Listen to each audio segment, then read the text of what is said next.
Good morning, everyone. My name is Josh Albert. I'm a member of the Southern California Teaching Committee and chair for this year's SCPGA Youth Teaching and Coaching Summit Virtual Series. Welcome to our fourth session. We're gonna delve into the world of building a better next generation of young people through the game of golf, and a host of other topics. I do not see a scenario where Kobe Bryant isn't mentioned in relevant context at least a few times. Figured I'd work with the first smile there. A little business before we get going. For those of you who haven't joined in with us before, there is a question bar at the bottom of your screen somewhere in there. Feel free to type questions in as we go. We'll try to answer them along the way. If not, we'll get to them at the end. So feel free to connect with us in that way. And as we have done the last several segments, we do have a golf trivia segment. Bryce, if you can zip the next slide there real quick. Our trivia segment is actually sponsored by our host and our host's company. So Liquid IV, these are Stay Well bundle packs, multiple flavors, stainless steel water bottle, awesome. I have mine, use mine.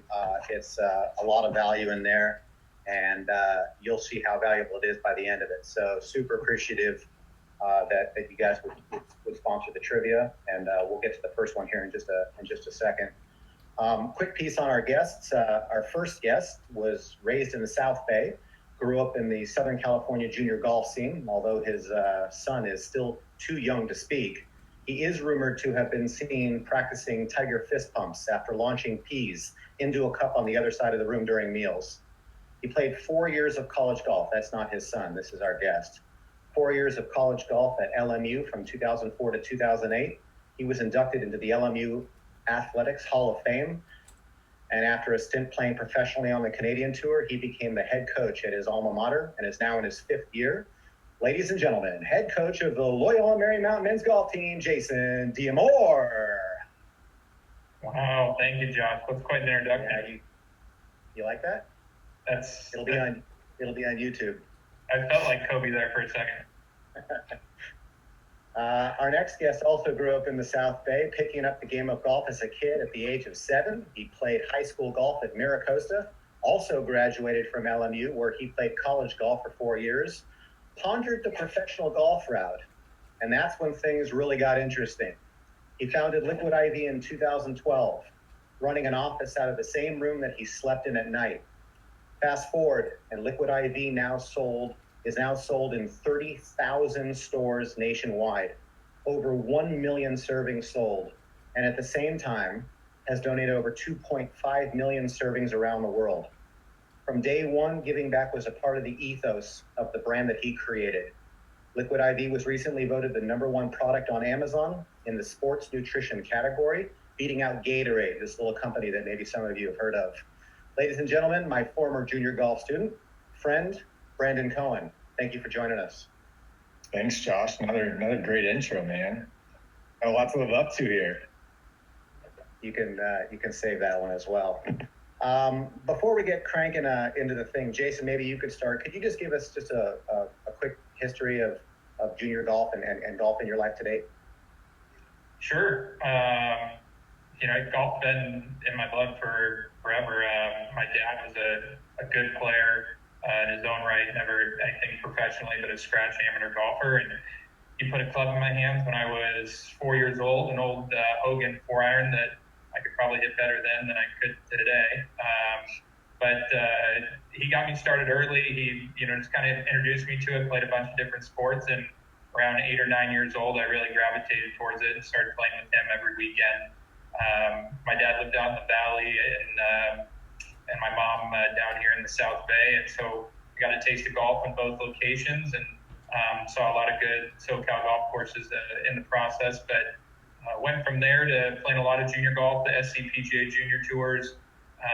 My parents driving me all over, every summer to tournaments here and there. Brandon, I know you did the same thing, and then actually ended up playing high school golf at Miracosta, and Brandon was my teammate there, and then went to LMU to play college golf there, and funny enough, Brandon called me again to LMU, and we were teammates there, and had a great time at Costa and at LMU. Grew a lot as a golfer, got to play a lot of the golf courses I'm familiar with here in Southern California, and then graduated and played professional golf for a few years on the Canadian tour, and went through Q school a few times, and then back in 2010 decided I wanted to go a different route, and left playing golf for a living, but stayed in touch. And back in 2016 became the coach at LMU and came back to where I graduated from, and just finishing the 4th year now and about to get into the 5th year. So it's been a whole bunch of fun, and it's, my wife's on me for everything that I do involve golf in some way, but it's just what I live, breathe, and eat. So it's been in my blood forever. Brandon? Yeah, obviously a relatively similar path through college. I played a ton of sports growing up. I just loved competing my whole life. I started playing golf when I was 8. My grandma gave me, she cut down a set of her clubs in Palm Springs, and I played my first 18-hole par 3 course. And right when we got off, I said, we got to go do this again. And I was just like immediately hooked and playing. When I was about 12, I started getting dropped off at the lakes at El Segundo. So my parents would just drop me off at like 8 in the morning, and they'd just come pick me up at 6 o'clock at night. And if I could have stayed longer, I would have. And I would just be chipping and putting and practicing. And that's when I met Josh. And I would see Jason around there too. I'll actually never forget the first time I met Jason. There's a little par 3 course at the Marriott here in Manhattan Beach. And my mom lived right off that course, so I'd always go out there and practice. And that was like my spot. That was like my territory. And I went out to the first hole, and there was like this older kid. I was probably like 10 years old maybe, and you were probably 12 or something like that, or 13. And this guy like teed off before me, and he stuffed two wedges in there. And I was like, who is this kid coming to my course? Like, who is this guy? And so, lo and behold, we became great friends, and then played and won a state championship at Maricosta. And then he sort of recruited me over to play at LMU while he was still playing there, which is awesome. To go back a little bit, I met Josh, and we immediately hit it off. Josh is an incredible golf coach and person, but also has great knowledge of sports. And so we always bonded over other sports like the NBA, MLB, things like that. And he helped me so much with my game. But really a lot more than just the golf side of it was just like how to think and like how to compose myself, and just the way to sort of move your way through a golf course and through a tournament and things like that. They're things that I still use every day in my business life. So that was sort of how I met both of these guys. I went to LMU. I always thought I was going to be a pro golfer. I played, the SCPGA Junior Tour was my life every summer. I'd set up tournaments like 5 days a week. I had my mom drive me all around Southern California, playing all the Toyota Cup Tour Series and all that stuff. Went to LMU, and I wasn't playing as well as I had played when I was younger. And I was starting to have other interests, and business was one of those things that had always interested me, but I never had paid much attention to it. So about my senior year is when I realized pro golf wasn't going to be my path, which was kind of demoralizing a little bit, to be honest with you guys. That was sort of always my dream, was to do that. But like anything, like when one door closes, another door opens. And so I went to the head of the entrepreneurship program at LMU, and I had none of the prerequisites to get into the entrepreneurship program. But I went to his office like 3 or 4 times in a row, and finally Dr. Choi was like, fine, stop bothering me. You didn't send me any emails. It's good that you came to me in person. I'll let you in the program, but don't let me down. And this was in 2010 when the Haiti earthquake had hit. And so I got into this product design class, and with no real experience at all and none of the right prereqs to get into it, we did this project where we were actually able to get over 20,000 meals donated to the people of Haiti in about a month-long period.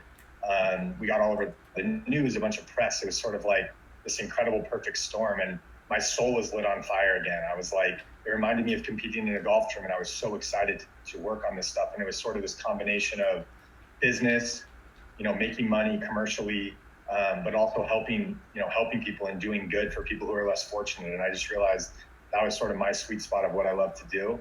And I actually won Entrepreneur of the Year my senior year at LMU, even though I wasn't in the program. So that was sort of my entrepreneurial start. I went to go work for the Arizona Diamondbacks in professional baseball for a couple of years. I was selling tickets and doing some marketing there. And I realized a lot of the players were drinking Pedialyte, the baby hydration drink, to hydrate, which I thought was sort of silly. I was always into health and wellness and sort of optimization, peak performance, but I didn't understand why professional athletes were drinking this. And so I became friends with a bunch of the players on the team, and I would talk to the trainers and the nutritionists. I would go down to the dugout before the games would start in the clubhouse and talk to them, and they explained the science in this baby drink. It's called oral rehydration therapy. Essentially, when you mix sodium, glucose, and potassium at a really specific ratio, it's clinically proven to help water absorb in your bloodstream way faster. And so this was actually invented by the World Health Organization back in the 1970s for people in underdeveloped countries who would attract exotic diseases like cholera. Their digestive systems get completely racked out. And like if you or I get, like the stomach flu or something, and you can't hold anything down, you can't drink water, you go to the hospital and you get an IV put in your arm. Well, in these underdeveloped countries, they didn't have access to products like this. And so, this really simple solution of oral rehydration, sodium, glucose, potassium, saved so many lives in the last century. It was actually deemed one of the best medical advancements of the 20th century. So when I saw all this, I was like, what if you could create a healthier version of Pedialyte, take out all the crap that's in it, preservatives, artificial flavors, artificial sweeteners, and create a cool adult lifestyle brand? And so that was sort of the very first idea. We got into One Whole Foods in 2015. It was with like a baseline product. We got a bunch of really smart scientists involved and sort of taken off from there. So I know that's a long rambling story, but that's the context. No, but I mean, I think that's, and it's a fantastic context and it's a fantastic background. And, obviously, just with this discussion, we have a backdrop of golf. We have a backdrop of junior golf. We have a backdrop of, how do we do a better job as industry leaders, as coaches, as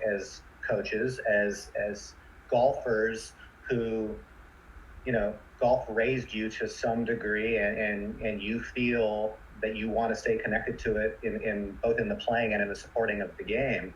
Like, this is all really, really cool stuff that we're talking about here. I'm sort of compelled, to look back to your beginnings, because I know I've followed a lot of your podcasts and things.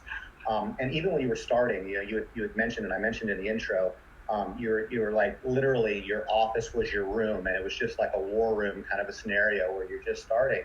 Even at the beginning, where you don't know how successful you're going to be, this is all just beginning. You had as much passion and value to be philanthropic in what you were doing as much as you did successful in business. How did that come about? It just seems hard to me to imagine that somebody could not have shelved some of that to make sure that the business goes on. Where'd that come from? Yeah, it's a really good question. I think it kind of goes back to that story of my first project where I realized how doing good for other people was also good business. And so when we first got going, I mean, first of all, the roots of the product were literally developed to help people in underdeveloped countries. So there was already that connection there. I think the other big part of it is just like, I wanted to make sure that woven in the fabric of our business was this give back mission. I think where entrepreneurs and businesses can get off is when it's not really part of your core values. And so you do it because you think it's the right thing to do. And when push comes to shove and you have $100 left in the bank account, or you have an investor breathing down your neck, or you have a retailer who needs something from you, it's easy to sway away from giving back if it's not part of your core, right? And so for us, for every product someone purchased, we were always going to donate a serving to someone in need. It was just it was a non-negotiable, and we were very upfront with, like investors about it. We always shared that with our community. And so it was just one of those things where it was going to be what we were going to go either win or die by going down, the way we wanted to, which was helping the most amount of people possible. And so fortunately enough, it worked out. But there were some tough times where, sometimes the mission would, it would, compete with the business side. But overall, it's worked out really well. And I'm so proud of our team and all the things that we do to help people around the world. That's just awesome. It kind of takes me back to my origins of studying the mental game with Dr. Michael Gervais. He taught. He is just he works with the Seattle Seahawks and high level stuff right now. Before I started doing a lot of things with Rick Sessinghaus, and he said that the fundamental rule was the way you do anything is the way you do everything. And it was sort of, talking about, the habits and the values and the mission and all these things. Jason, from your side of things and within the college game, and obviously as you recruit players and you develop a culture at the university you're coach with, what do you do to do those things, and do you hold the same value system? Yeah, without a doubt. I mean, listen, the beautiful thing about golf is it teaches you a whole lot more than how to get the ball in the hole quickly, or how to make a perfect swing. There's a lot of values and just maturity that comes from it. I mean, I'd argue for both Brandon and my success in different phases of our lives, it's come from, you're surrounded by a lot of more mature people and older folks at a younger age when you're playing golf. And so you kind of learn those values that carry you beyond, your wants and desires into understanding what the important parts of life are and giving you the, kind of a big rocks sort of look at things and looking at it from a macro view of, someone older than you currently are. So, it's giving back. I mean, our team does a lot of that with just kind of working in our community, understanding that we're grateful and fortunate in the situation that we are and living in Southern California and being able to play golf. It's, could be obviously not that good. But yeah, I mean, when we're looking at that in players, that's a big thing. We've had, I would say in this time of, being kind of locked down here, our coaching staff, actually I just looked at it this morning, we've had 59 Zoom calls in the last, 6 weeks or so. That's just with, recruits and with guys on the team and team meetings and just trying to stay active and figure out, what certain recruits hold as their values and making sure they match up with ours. And also from the team, just making sure, we understand what we're grateful for and the things that have been stripped from us and how relatively it ain't that bad compared to what's been stripped from others. That was actually an exercise last week in our team meeting. We just asked the guys to write down 2 things that have been taken away from them in the last 6 weeks. And then we asked them all to write down 2 things that have been taken away from, folks who were less fortunate. And it kind of changed that perspective for you pretty quickly. So yeah, it's golf, an incredible tool and, advocate for helping you grow up and understand what's important in life. Yeah, no, and it's like you said, especially in the world we live in today, we obviously are all, it's not good for everybody, but the definition of what not good is certainly is relative. My wife's from South Africa, and her family's all locked down, but their larger concerns are someone gets sick, they don't have anywhere to go. So it's like you said, it's kind of all relative. I've got to jump in real quick here. It's part of what we're doing for our trivia segment. So those of you who have enjoyed the trivia segment before, Brandon, you're going to like this first question. And since you don't know it, well, just think it in your head. We'll get back to you on it. All right, here we go. This is for the first 3-pack and the water bottle. Sorry, the liquid IV bottle. Here's the question. You got to type into your bar, first person wins. In NBA history, what place is Kobe Bryant on the all-time scoring list? Who is ahead of him on that list? And who is behind him on that list? So that's an open question for anybody who types in. What place is Kobe on the all-time scoring list? Who's ahead of him? And who's behind him? I think I got it. We're going to see what the answer is. I'm not sure I got it, but I think I got it. All right.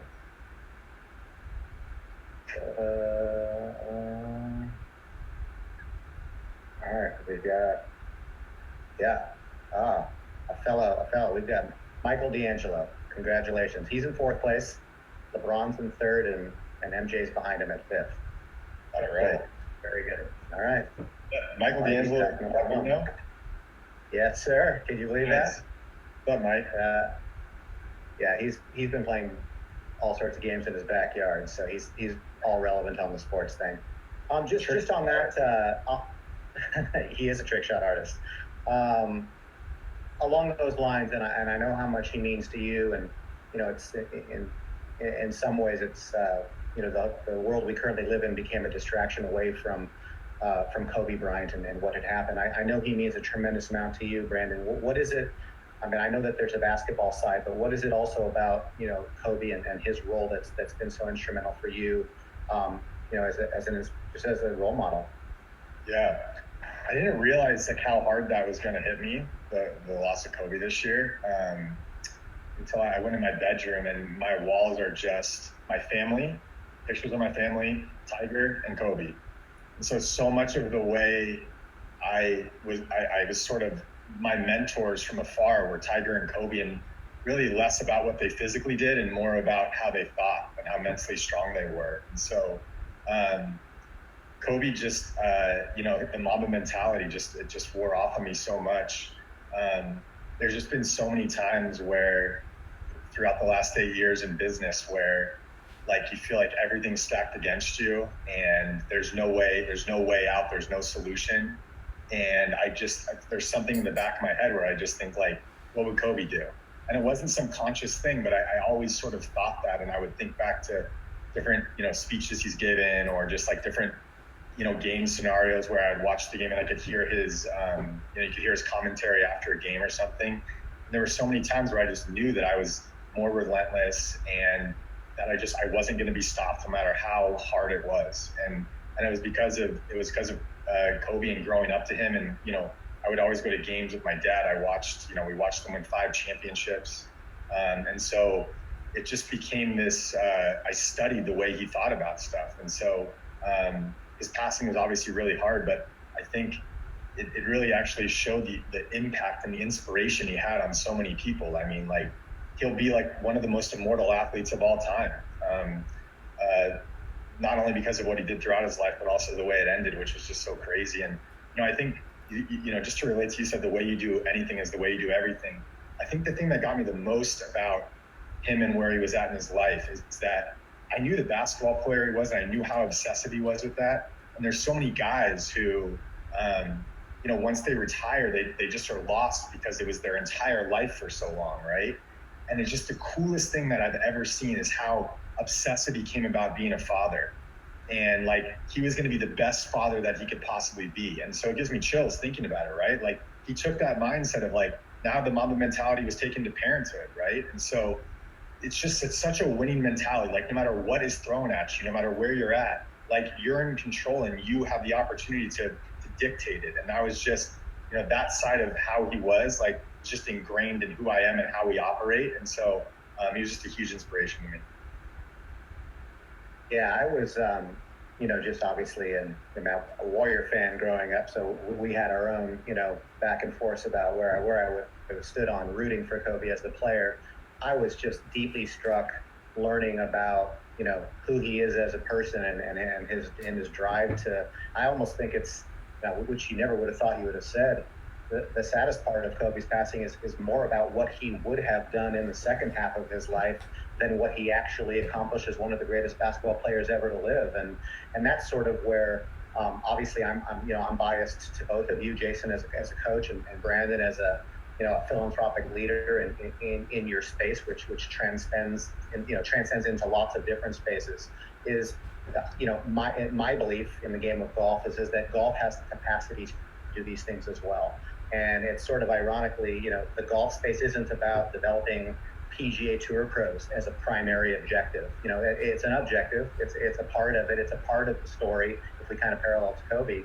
But like, we are about raising a better generation of next young people and keeping them active and keeping them competitive and keeping them driving and learning lessons from losses. And like you said, even, as a pro in my life, some of the tournaments that we run are for players to put medals around their necks. We also run tournaments every year where we support, Crohn's disease and helping people, that as we are able to be well-rounded in our philosophy, as we are able to really truly live our lives, as I think your example is like the greatest one that I know of, like, that's how you really make a difference in the world. And I just, the inspiration that you can do both or all is awesome. And it's, for me, it's kind of shakes you a little bit, like, man, I could be so much better than I am right now. And instead of looking at that as, well, then what are the flaws? you got to focus the direction on, what is my opportunity now? How can I get better? And I think that's pretty cool. Yeah, Josh, one thing you bring up there that I think is kind of it's important that I've grown into sort of realizing this, and it's a consistent thing that I'm constantly working on. But there's just from a golf perspective. I mean, we run into junior golfers all the time that they come to campus, and I say, "What's your goal at the game of golf? What do you want to do? Where do you want to take this game to take you?" And a lot of young golfers will say playing on the PGA Tour, or I want to win a college event, or I want to be number one in the world playing the Masters. Those end sights of what you're trying to achieve and kind of what you're talking about of, having a good perspective on things and, Brandon's point of being a good dad or, having the work ethic of being able to put another foot in front of the other whenever things seem like they're not going the right way. It's crazy how much I've seen the best college golfers and just even the best golfers that Brandon and I grew up with that, we've played with DJ, we've played with a lot of these guys that are, have been number one in the world. And when you have everything else in order in life and you're well-rounded, you're situated, it seems a lot easier to obtain those goals and objectives of what you're trying to achieve. When you're just kind of, shooting stuff at the wall and seeing if it sticks and you don't have that foundation really set, it's a difficult thing to move forward and achieve the things you want.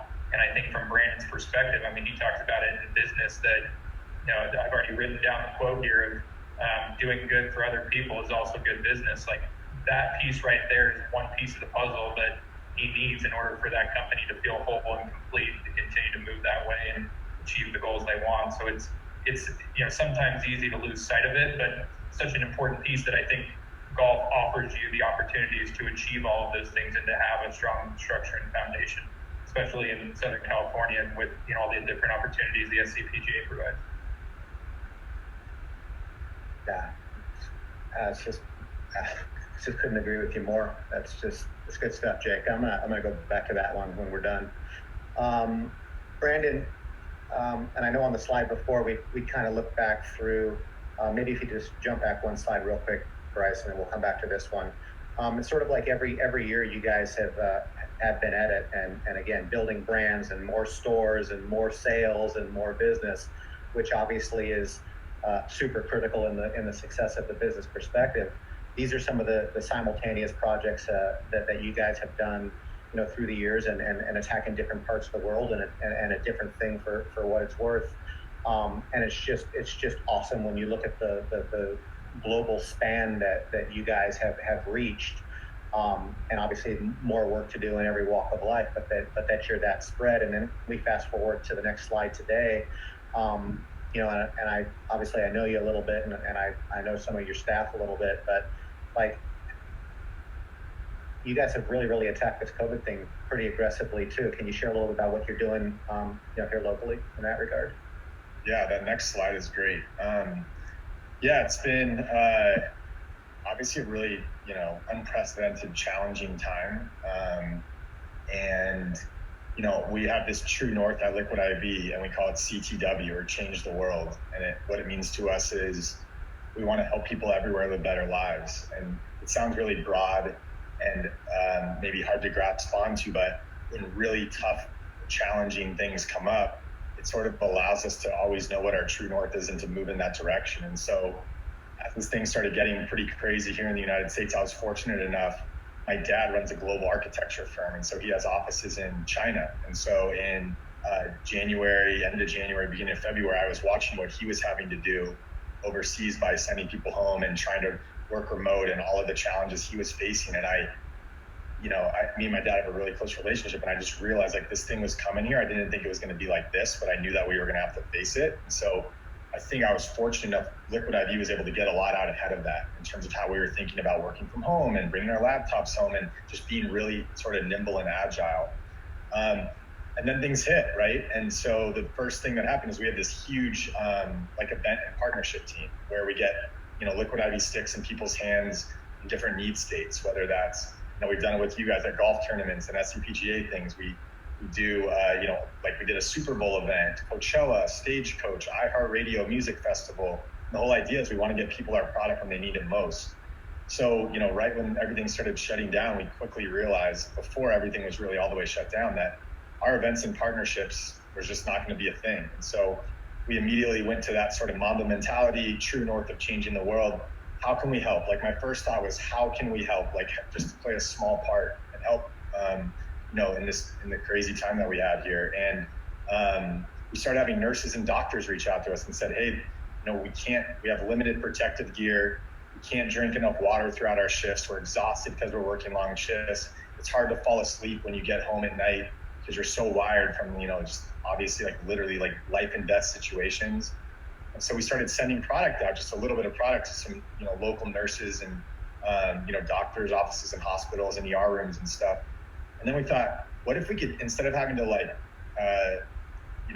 basically taking our whole events and partnership team and turning them into a COVID response team. And so not having to let people go or anything like that, but in this case, like take this team and turn them into a whole nother team with a focus strictly on getting product out to the people who need it most. And so we set up a landing page and the response has just been insane. We, within a week, we had donated over 300,000 sticks to I think over 200 hospitals around the country.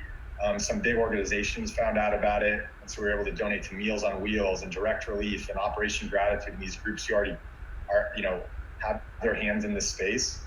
And then we set this landing page up and it just went crazy. Within the next week, we had surpassed 1 million sticks donated. We've had over 7,000. Oh, it's right there on the screen. We've had over 7,000 requests.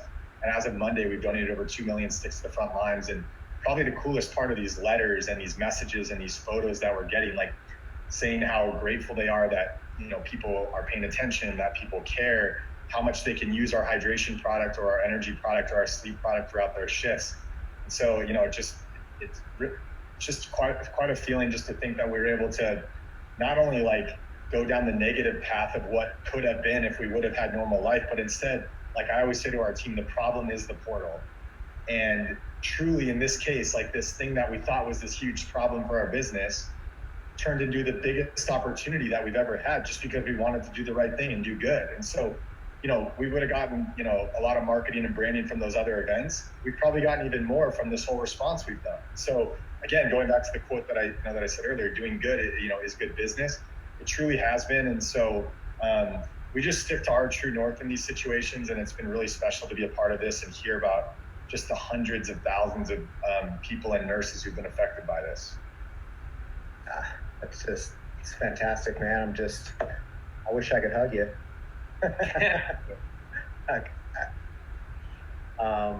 No, it's what it's all about, and I keep coming back to our opportunities for our game. And, I know that golf is positioned well as an outdoor sport that can be played, with spatial awareness, and we will get back to it. It's not the way we're going to want to be, but compared to everybody else, we're going to have a real opportunity to get back to it from a business side of things. And I think in your same light, our opportunity as professionals, as an industry, is to realize that opportunity, to your point. And we are going to be a source of, we're going to be a breath of fresh air as a game for a lot of people who really, really need it.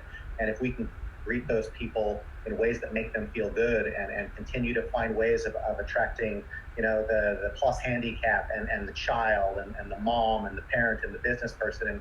And we realize that golf it's a place for everyone, regardless of whether you can hit the dang thing or not hit the dang thing, or, doesn't matter. Ironically, golf is almost its own world. It's a smaller world than exactly what you're talking about. And that this game is able to teach those lessons that can lead people like you, Jason, out away from your experiences in it. Yes, within the game of golf, but you're sharing what golf meant to you, and that translates in who you are as a person, as a father, as a husband, and as a coach. Brandon, your entire life is about that same ethos that you learned in the golf world. And I just think it's important that our game understands not the opportunity, but also the responsibility that we have to play a role in this. And if we think about it that way, we're going to be up to even bigger things. I'll just keep going and start swinging around here.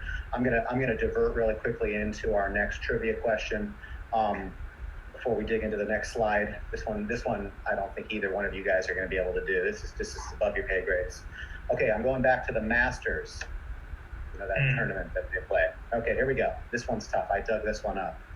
What is the highest score relative to par ever recorded on a single hole at the Masters? Who did it and what was it?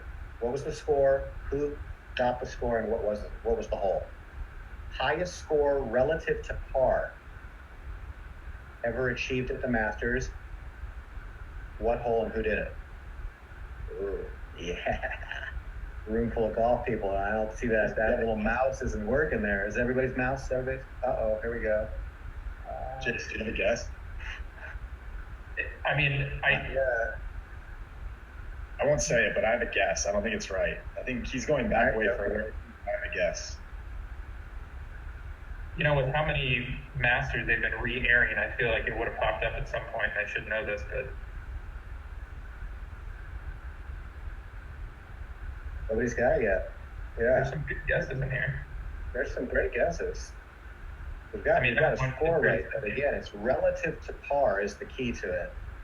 Everyone pictures John Daly hitting the ball across the putting green at some point, but I don't think that was the Masters. I don't see all the guesses, so I'm just going to take my own guess.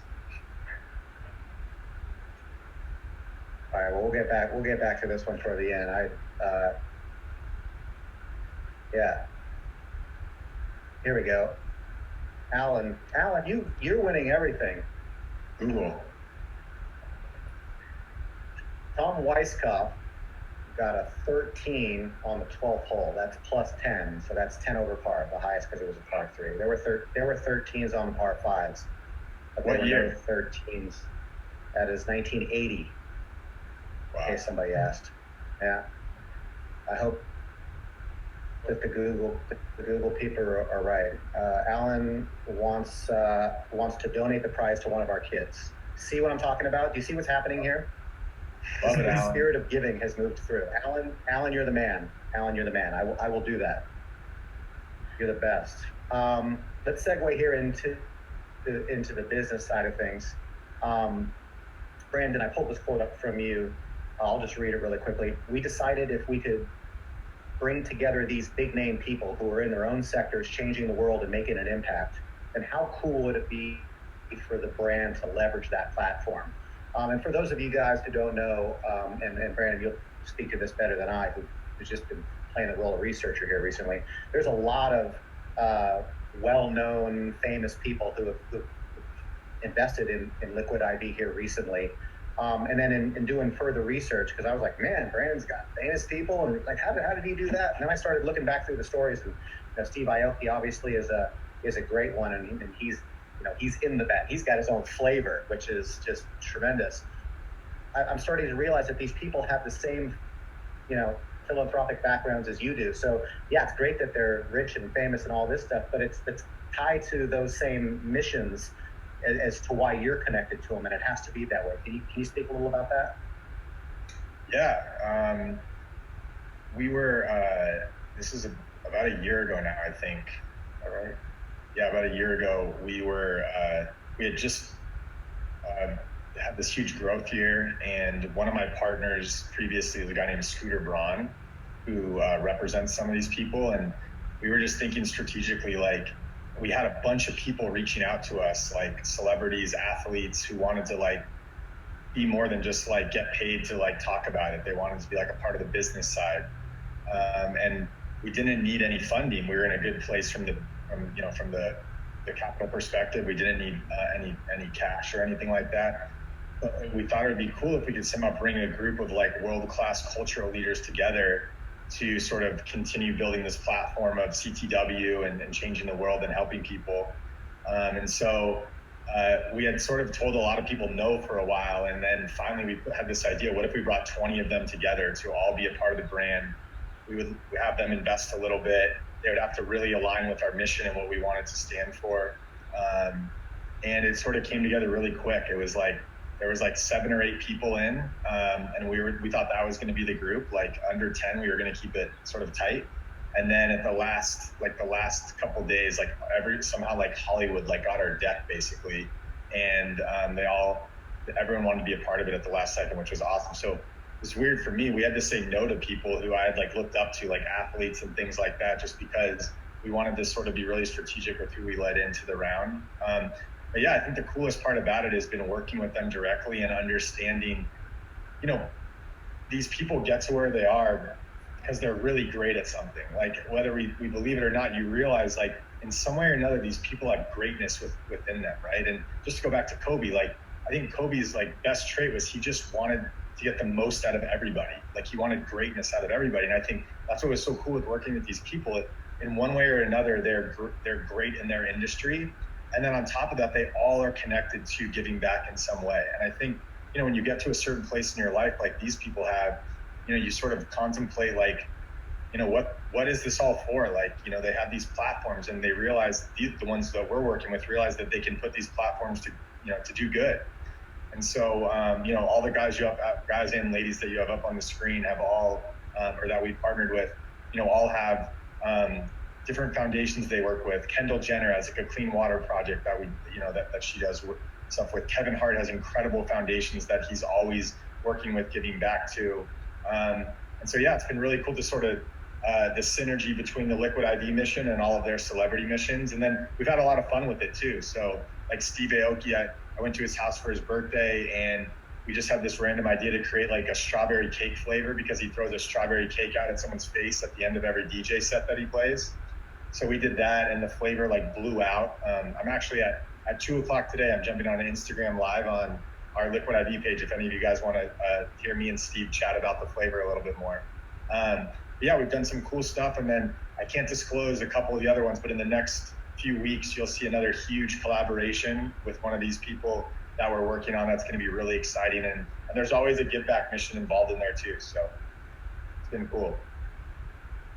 That's awesome. You know, I just you know, it's funny professionally as we go. You know, the levels of success, and you know, I think it's really cool that you've had the ability to reach some of these people. Obviously, they're attracted to you for reasons, which is, you know, obviously they wouldn't be if they weren't, but that you had a filter that said, obviously that's awesome and it's really cool, but we only want to be representative with you if you're representative with us. And to be able to stand on those values, again, is sort of the irony of the whole point. It makes it even stronger, you know, and that's where I don't know.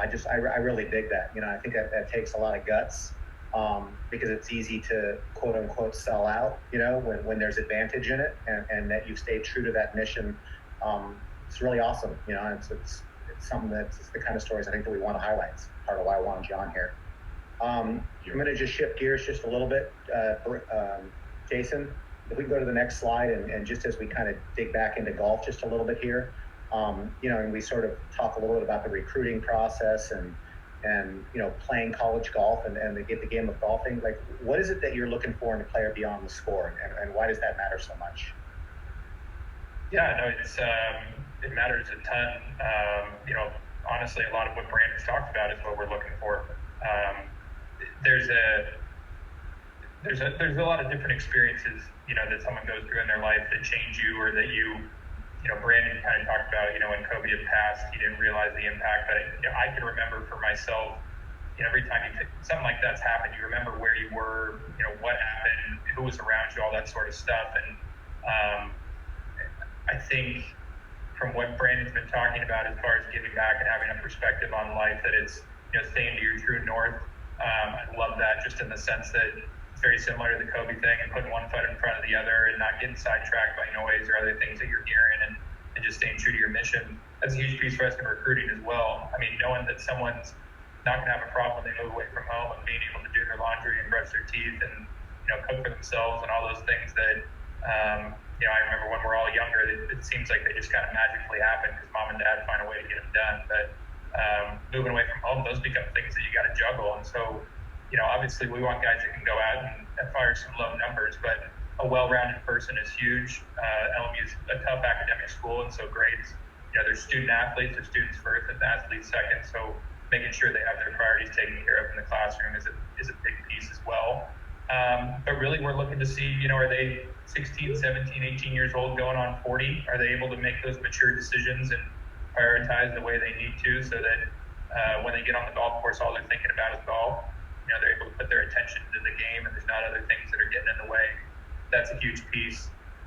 The accountability, just listen, once you get recruited to a school and you're there playing, it's up to you how badly you want to succeed, and your coaches are going to push you and provide resources for you. But you got to keep going back to it. You got to put one foot in front of the other and determine what it is you want to make out of this time and how you want to use it to your best. So understanding that someone has that vision and that they're, we just were on a call with someone yesterday and they were talking about, this is a young man who's a junior in high school and he's a tiny guy, and I asked him what separates him, and he said all comes down to his sleep and nutrition and his mentality. I mean, I don't know about you, Brandon, but those are things that I learned post-college, not when I was 16 years old. So, that maturity and that accountability at a young age is very, very important, without a doubt. But it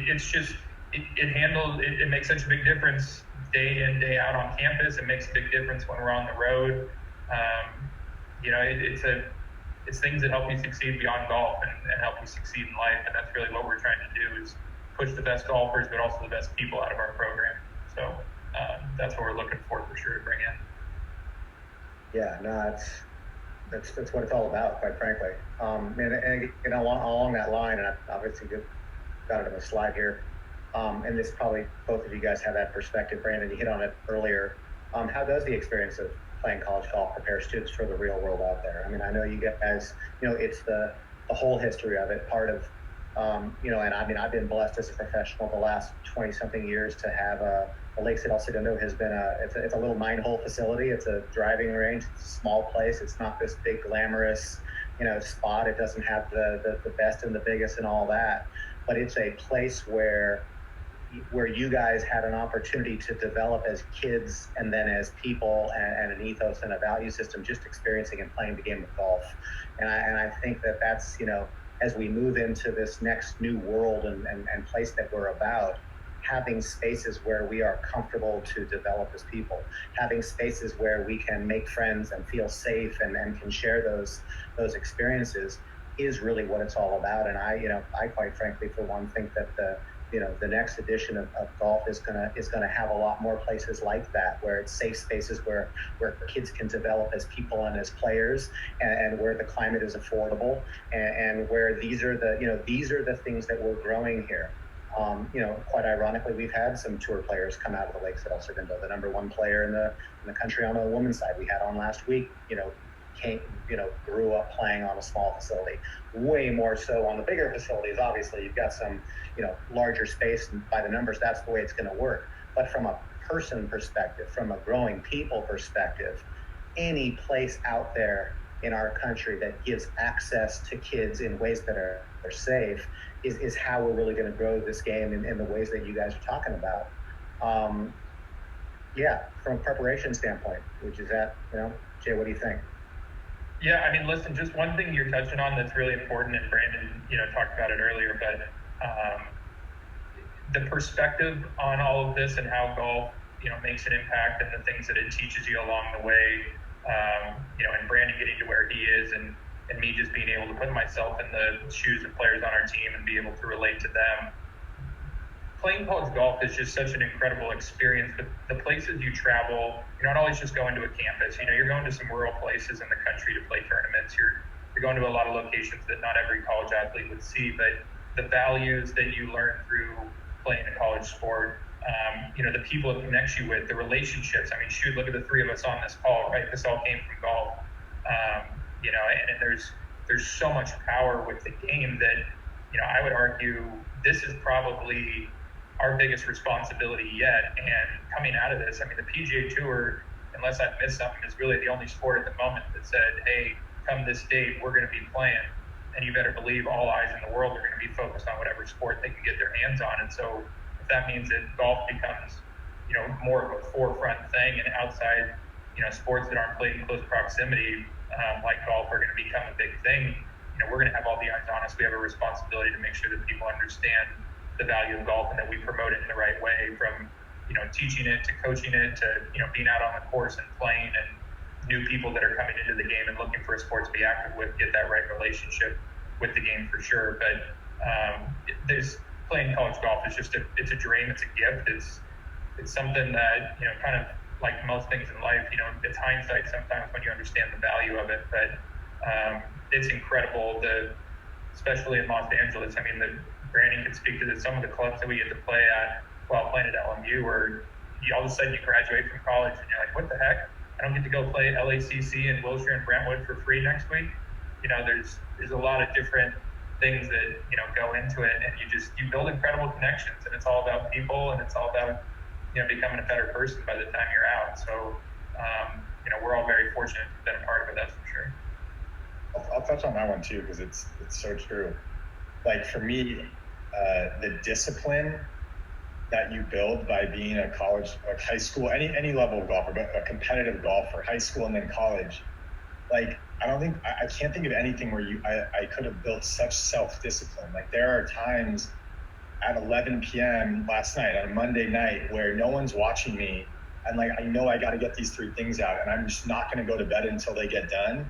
And it reminds me of when like I had to make those last 3 putts in my putting drill, or like I would stay at the lakes till it closed at 11 p.m. because I had to get the work in, and it was work that nobody saw. And so sports are incredible for competition and team and camaraderie, but there's also something about golf in high school and college where you get both sides, right? You have to, it's this individual sport in a lot of ways, right? Where you have to be so self-disciplined to put the work in when nobody cares. There's no accolades, there's no glam or anything like that. And it translates so much into every other part of my life. Like the self-discipline that nobody sees, I think is one thing that was a huge part of competitive high school and college golf. Then the other thing I'll tell you guys is I just recently was able to join a club, a Virginia Country Club down in Long Beach. But before that, I had nowhere to play for like 10 years, because in LA, it's just like so hard to get out and play. Like right when you graduate, you just, there's crowded courses, and or you get invited to play at clubs. And the best thing is like when people know that you played competitive golf, high school, college golf, you just get invited to play all the time. And so like anytime I wanted to play, like there were different people hitting me up to play. And then think about this too, like from a business perspective, people like in the business world, I fly across the country sometimes for a 15-minute meeting with an investor or a retailer. With golf, when you connect with someone on the golf level, boom, you literally have 5 hours of someone's undivided time in a really casual setting. First of all, if you're a golfer, you kind of show off your golf skill while they're all frantic thinking about it. And you can be strategically thinking about the business side of things too. And so it's just been one of those things where like I never would have thought that like the way my career went up until I was 21 would have been perfect. But I'm so grateful for how it all went, because it got me to this place where I have this golf thing in my arsenal that like most other, founders don't have. And it's a really cool sort of thing to have.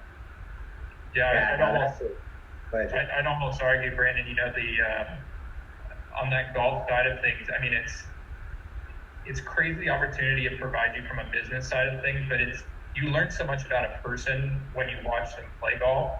And if you're someone who's in that sort of circumstance where maybe you're a little bit more fortunate to be a little bit better player, but you have an opportunity for someone to get to know you better as a person. It's not just 15 minutes across the table in a conference room. It's easier for someone to jump on board with what you're talking about and get to understand what it means to you or the value behind it, because they have that opportunity to get to know your personality. It's not just the data and the pieces of paper and everything. You could argue you could do it in some other sports, but it's kind of hard from, the other side of the court in different sports or on a baseball field or whatever. It's just a unique opportunity we have. Totally. Coaches, take note that our jobs are as much about developing young people as they are young golfers. Listen to what is happening in this conversation. I will move myself back away from the screen. This is the whole gist of it, the take your hat off and shake hands, the reminders, we've got, I've got kids in our academy running around. They are rug rats, and you stay on them and stay on and stay on them, and don't do this, don't do, have fun, earn their trust, grow a love of the game, recipe ingredient, love the game, have a bunch of fun. And then hold accountable, and be accountable to, you got to bring something to the table, and that sort of is that's the ingredient it is get better at the game, physically, technically, mentally, the human stuff around it, build better people, encourage, it's okay. I'm curious, just in this recipe, and both of you guys have hit on it a little bit. What do you guys think about just failure in general? I'm actually I'm becoming more and more a fan of failure as I go. It's the greatest lesson giver of all time. What's your perspective on your own failures and what they've taught you and your successes? Jay, go for it. It's a huge thing that I confront on a daily basis, whether it's myself or the players on our team. To me, failure all comes down to how you define it. You could define failure as something that sets you back, or you could define it as something you learn from and you use as building blocks. But my dad said this to me when I was really young. He's like, golf is one of the few sports you play where at the end of it, there's not, you don't have a win or a loss versus an opponent all the time. It's, how you handled the course and how you handled yourself. And so the failures, I feel like from our perspective, what we instill with our guys is trying to focus on the big rocks of our foundation and then worrying about the little rocks later. But the failure is a big piece of those rocks. It's one of the key rocks we focus on, that you can look at that situation as an opportunity to grow more and learn more, and we try to spend a lot of time looking at ourselves and how we handled situations and what we could have done differently, or maybe just the perspective we could have had, or if we would have been more grateful, or we would have been more present or more prepared, what that could have led to. So we kind of look at failure as our game plan going forward, and also just trying to make sure that we take it like a champ, and we're still shaking hands at the end, and we're putting the right face on golf. It's really good. So true. I'll just say that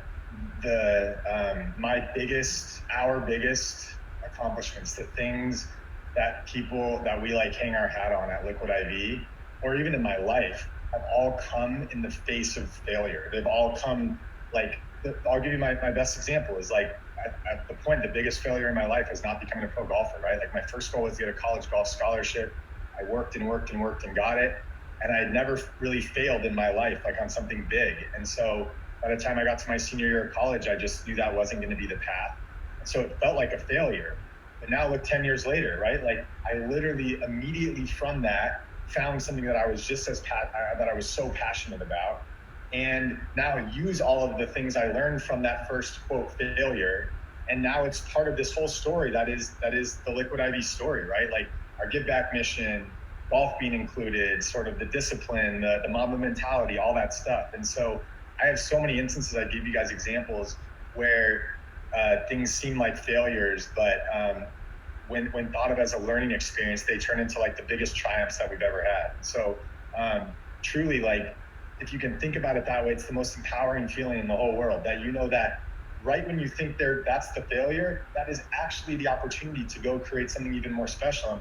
I'll kick it back to these guys, but you guys are two of the greatest leaders that I know, especially in the game of golf. In different aspects, but this opportunity right now with COVID-19 and sort of, from this, I truly believe at my core that real innovation and even cooler things will come from this. We're going to be even more grateful when we do get back to normal, but there will be things. And the example I'll use is our COVID response, where we turned our event marketing team into a COVID response team, and it was even bigger than we ever thought it was going to be. And so it's up to the leaders in all industries and all organizations, but to know that there's real innovation that can take place with the right mindset. And Jay, with the team and with how college golf is going to resume and all that stuff. I know that you'll lead in that way, and Josh, and everything that you're doing for junior golf and the game itself. This is when leaders need to step up, and for all the coaches out there and stuff like that too. This is the opportunity where there is a pocket of opportunity. There is a flip side to every single coin, and this is the time to truly go find that, and we can bring that positivity and that mindset, that Mamba mentality mindset. This is the time for it. When things are good, that's easy, right? This is when leaders step up, is right now. There's just no reason to continue after that one. This is the point. No, but this is the point. You're right, and I think that's what's that's our opportunity now, is to realize that we have issues, and our focus is on how do we deal with the reality and make it a good situation. And if you get your mindset into what is wrong and how it isn't a very good thing, then it will become that for you. And if you turn your head into there is going to be a new opening. We're going to open doors here pretty soon. What is it that we are preparing to do when we walk through that door to make the world a better place on the other side? The people who are focused in those areas are going to be more successful when the things open up. And it's just, again, it's a way of living your life. And, you know, in this context, having known both of you, it's been you guys are just fantastic examples of exactly that. You don't complain, you don't bitch, you don't moan. You go about finding ways to make your individual lives better, and even more so, the people around you's lives better. Your team, your family, Brandon, your team, as in the people that work with you and for you, and then obviously all the missions and messages that you're sharing out through your brands and through your products. Deeply appreciate both of your time this morning. I know you guys got a lot of stuff going on. Ironically, this isn't slow time for either one of you. Brandon, you more than any other human being that I know. So thank you so much for sharing some stories and giving us some inspiration. Appreciate you both dearly, and look forward to connecting here on the backside, playing some golf and solving who's the best post-COVID golfer on the panel here. Well, Maybe at Virginia. Maybe at Virginia, I'll invite myself over. Jamie's awesome. Oh, you guys have both been mentors to me throughout my whole life. I really appreciate it. It's so cool to be on here. Thanks, Josh. Really appreciate the opportunity. You got it. Thanks, guys. Love you both. Bye.